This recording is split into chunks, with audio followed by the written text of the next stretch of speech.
There are days when nothing feels sacred except the absurd, when all the meaning-making and deep soul spelunking just bottoms out into a puddle of exhaustion, and what the body cries for isn't insight or clarity or a goddamn breakthrough, but a dumb, hard laugh. Not even the clever kind, not the witty kind, just dumb, like slipping on a banana peel dumb, like a goat yelling like a man, like someone cackling at their own joke for way too long. The kind of laugh that doesn't ask to be understood. It just arrives uninvited and breaks through your fog like a battering ram made of helium.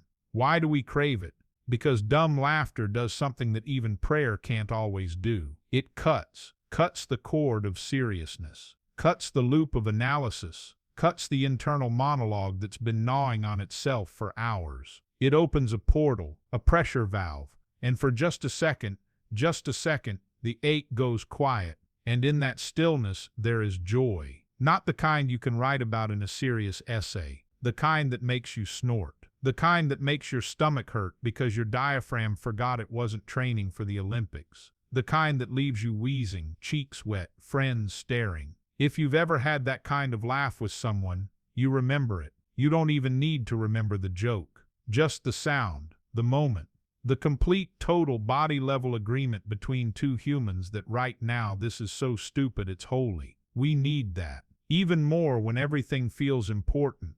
When everything has weight and edge and consequence. That's when we especially need a reason to fall apart laughing at a duck in sunglasses or a fart that echoed too long in a quiet hallway. Not as escape, as release. Because if you don't laugh, the pressure builds. And eventually you'll cry or snap or retreat. But if you laugh, especially with someone else, you remember your body belongs to the world. That life is ridiculous, that you're not supposed to carry it all perfectly. Laughter reminds us we're animals. Divine animals, sure, but also weird, hairy, snorting, coffee-spilling, stammering, hiccuping animals that forget things and trip over nothing and make strange faces when we sneeze. Laughter is the homecoming of the body. It's joy finding a back door when the front's been locked by despair. But here's the thing, they don't tell you how hard it can be to laugh when you need it most. When you're in it, really in it. When your soul is folded up into a tight little box somewhere behind your ribs and your thoughts sound like steel doors slamming shut, laughter feels like a foreign country. One you used to visit. One where the language came easy and the air was warm. You scroll, searching for it. You open YouTube, TikTok, whatever medicine box you've got. You're not even looking for information anymore. You're looking for a glitch in the sadness, a broken pattern, a sudden dumb moment that tears through the fog like a stupid little beam of sun through a crack in a prison wall. You find a clip. Some guy you've never met is walking backwards and falls into a fountain. You chuckle. Almost. It doesn't land. Your face doesn't move. Try another one. Nothing. Another. Slight twitch. Still not it. You keep hunting, and then you stumble on something absurd. Maybe it's a donkey interrupting a wedding ceremony. Maybe it's a guy mispronouncing croissant with full confidence. Maybe it's an old video of someone trying to explain the internet in 1992. But something in you breaks. Not breaks down, breaks open. You laugh. You really laugh. Your shoulders move. You bend over. You wheeze. Your eyes close and your whole chest gives in to something unexplainable. That moment, that is medicine. It might last 5 seconds, maybe 2 minutes, but you are back. Not fully, not cured, but touched by something real and outside of your sadness. You remember what it feels like not to think so damn hard, not to measure and calculate and brace. You just respond. Like a kid, like an idiot, like a human. And that's the miracle of dumb laughter. It's not wise. It's not transcendent. It's not even useful in the traditional sense. But it is healing. It brings you back from the ledge not with insight or intervention, but with nonsense. With something so stupid it short-circuits the seriousness and makes room for breath again.